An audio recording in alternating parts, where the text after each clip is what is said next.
Hello, hi ಆತ್ಮೀಯ ವೀಕ್ಷಕರೇ, easy grammar ಚಾನಲ್ಗೆ ಸುಸ್ವಾಗತ. ಈ ವಿಡಿಯೋದಲ್ಲಿ ನಾವು ಸಂಸ್ಕೃತ ವ್ಯಂಜನ ಸಂಧಿಗಳ ಬಗ್ಗೆ ತಿಳಿಯೋಣ. ಮೊದಲನೆಯದಾಗಿ ಢಶ್ತ್ವ ಸಂಧಿ.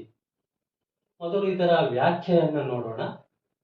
ಪೂರ್ವ ಪದದ ಕೊನೆಯಲ್ಲಿರುವ ಕ, ಚ, ಟ, ತ, ಪ ಗಳಿಗೆ ಬದಲಾಗಿ ಗ, ಜ, ಡ, ದ, ಬಗಳು ಆದೇಶವಾಗಿ ಬಂದರೆ ಅದನ್ನು ಢಶ್ತ್ವ ಸಂಧಿ ಎನ್ನುವರು.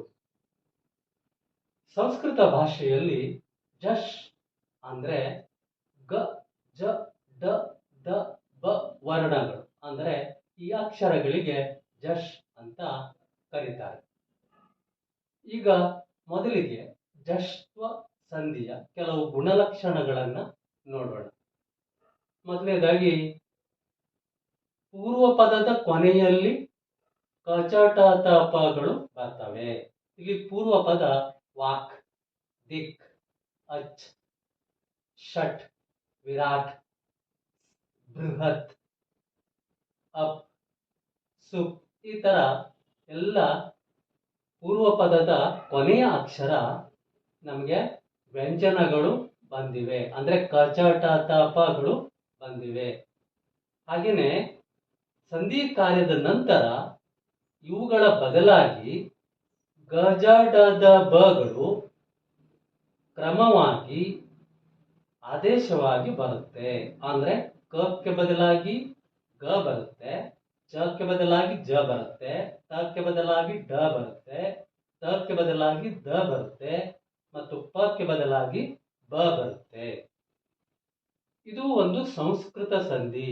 ಯಾಕಂದ್ರೆ ಇಲ್ಲಿ ನಾವು ಪದಗಳನ್ನು ನೋಡಬಹುದು.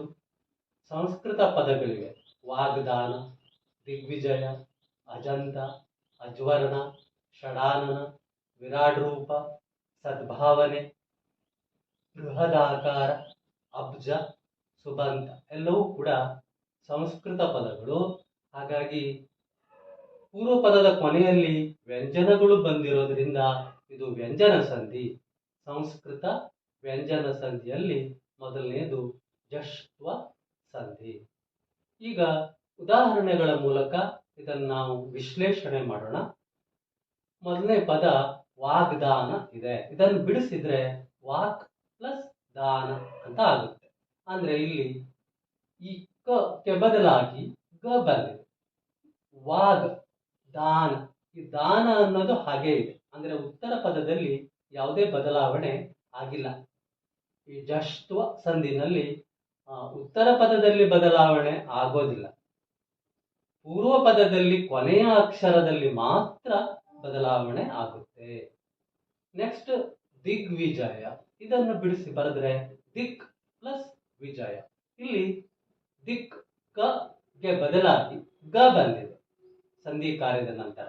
ಅಂದ್ರೆ ದಿಗ್ ವಿಜಯ, ಈ ವಿಜಯ ಅನ್ನುವಂಥದ್ದು ಹಾಗೆ ಇದೆ. ನೆಕ್ಸ್ಟ್ ಅಜಂತ. ಇದನ್ನು ಬಿಡಿಸ್ಬಾರ್ದ್ರೆ ಅಚ್ ಪ್ಲಸ್ ಅಂತ. ಇಲ್ಲಿ ಚ ಇದ್ದಲ್ಲಿ ಚಗೆ ಬದಲಾಗಿ ಜ ಬಂದಿದೆ. ಅಂದ್ರೆ ಜ ಮತ್ತು ಅ ಸೇರಿ ಜ ಪೂರ್ಣ ಅಕ್ಷರ ಆಗಿದೆ. ಹಾಗಾಗಿ ಅಜಂತ ಅಂತ ಆಯ್ತು. ನೆಕ್ಸ್ಟ್ ಅಜ್ವರ್ಣ. ಇದನ್ನು ಬಿಡಿಸ್ಬಾರ್ದ್ರೆ ಅಚ್ ಪ್ಲಸ್ ವರ್ಣ. ಇಲ್ಲಿ ಚಕ್ಕೆ ಬದಲಾಗಿ ಜ ಬಂದಿದೆ, ಅಜ್ ವರ್ಣ ಅಂತ ಆಗಿದೆ. ಅಜ್ವರ್ಣ ಅಂದ್ರೆ ಸ್ವರಗಳು ಅಂತ ಅರ್ಥ ಆಗುತ್ತೆ. ನೆಕ್ಸ್ಟ್ ಉದಾಹರಣೆ ಷಡಾನನ. ಇದನ್ನು ಬಿಡಿಸಿ ಬರೆದ್ರೆ ಷಟ್ ಪ್ಲಸ್ ಆನನ. ಅಂದ್ರೆ ಟಕ್ಕೆ ಬದಲಾಗಿ ಡ ಬಂದಿದೆ, ಡ ಪ್ಲಸ್ ಆ ಸೇರಿ ಡಾ ಆಗಿದೆ. ನೆಕ್ಸ್ಟ್ ವಿರಾಟ್ ರೂಪ. ಇದನ್ನು ಬಿಡಿಸಿ ಬರೆದ್ರೆ ವಿರಾಟ್ ಪ್ಲಸ್ ರೂಪ ಅಂತ ಆಗುತ್ತೆ. ಇಲ್ಲಿ ಟಕ್ಕೆ ಬದಲಾಗಿ ಡ ಬಂದಿದೆ, ವಿರಾಟ್ ರೂಪ ಅಂತ ಆಗಿದೆ. ರೂಪ ಅನ್ನೋದು ಹಾಗೇನೆ ಇದೆ. ವಿರಾಟ್ ಟ ಅನ್ನುವಲ್ಲಿ ಡ ಬಂದಿದೆ, ಟಗೆ ಬದಲಾಗಿ ಡ ಬಂದಿದೆ. ನೆಕ್ಸ್ಟ್ ಪದ ಸದ್ಭಾವನೆ.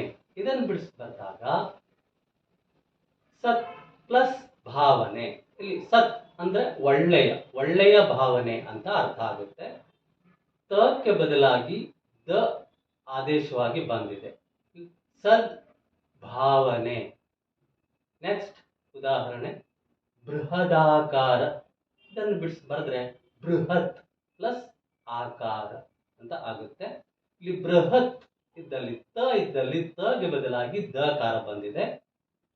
ಬೃಹದ್ ದ ಪ್ಲಸ್ ಆ ಸೇರಿ ದಾ ಆಗಿದೆ. ಬೃಹದಾಕಾರ ಅಂತ ಆಗಿದೆ.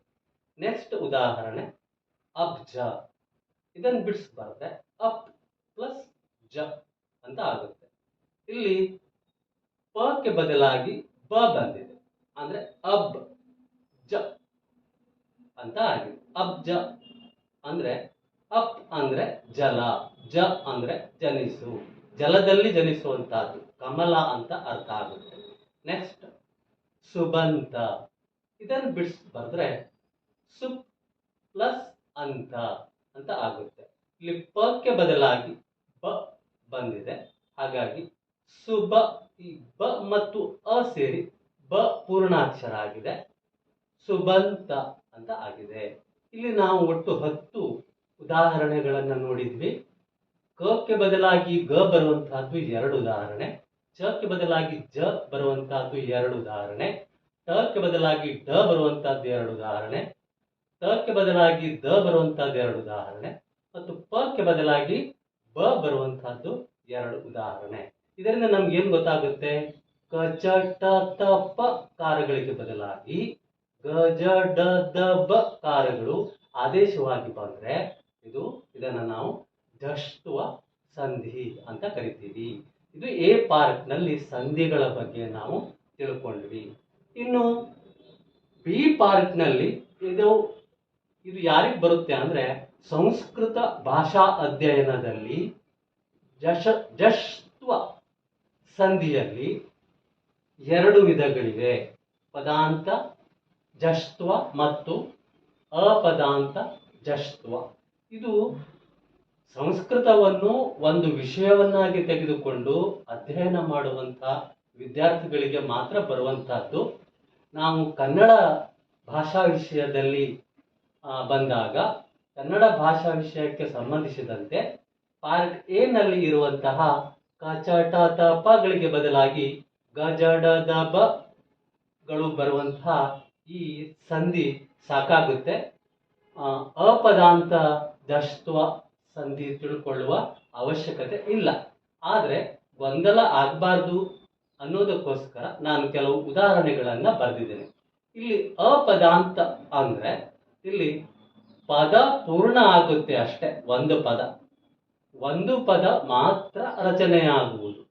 ಇದು ಸಂಧಿ ಅಂದ್ರೆ ಇಲ್ಲಿ 2 ಪದಗಳು ಸೇರಿ ಸಂಧಿ ಆಗುವುದಲ್ಲ, ಇದು ಕೇವಲ ಒಂದು ಪದ ಆಗುವಂತಹದ್ದು ಅಷ್ಟೇ. ಉದಾಹರಣೆಗೆ ನೋಡಿ, ಶುದ್ಧ ಈ ರೀತಿ ಆಗುತ್ತೆ. ಶುದ್ಧ ಪ್ಲಸ್ ಧ ಸೇರಿ ಶುದ್ಧ ಆಗುತ್ತೆ. ಲಬ್ಧ ಈ ರೀತಿ ಲಬ್ ಪ್ಲಸ್ ಧ ಸೇರಿ ಲಬ್ಧ ಆಗುತ್ತೆ.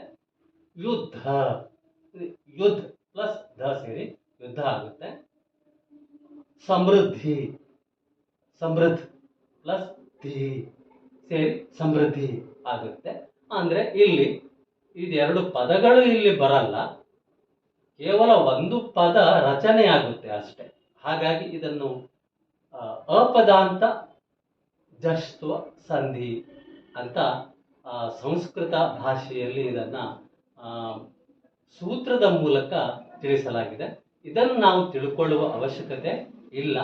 ನಮಗೆ ಕನ್ನಡದಲ್ಲಿ ಬೇಕಾಗಿರೋದು ಜಷ್ಟ್ವ ಸಂಧಿಯಲ್ಲಿ ಈ ಪದಾಂತ ಜಷ್ಟ್ವ ಸಂಧಿಯನ್ನು ನಾವು ತಿಳ್ಕೊಂಡ್ರೆ ಸಾಕು. ಓಕೆ ಸ್ನೇಹಿತರೆ, ಇಲ್ಲಿಯವರೆಗೆ ನಾವು ಜಷ್ಟ್ವ ಸಂಧಿಯ ಬಗ್ಗೆ, ಇದು ವ್ಯಂಜನ ಸಂಧಿಯ ಬಗ್ಗೆ ತಿಳ್ಕೊಂಡ್ವಿ. ಈ ವಿಡಿಯೋ ನಿಮಗೆ ಇಷ್ಟ ಆದರೆ ಲೈಕ್ ಮಾಡಿ, ಸಬ್ಸ್ಕ್ರೈಬ್ ಮಾಡಿ. ಧನ್ಯವಾದಗಳು. ಬಾಯ್.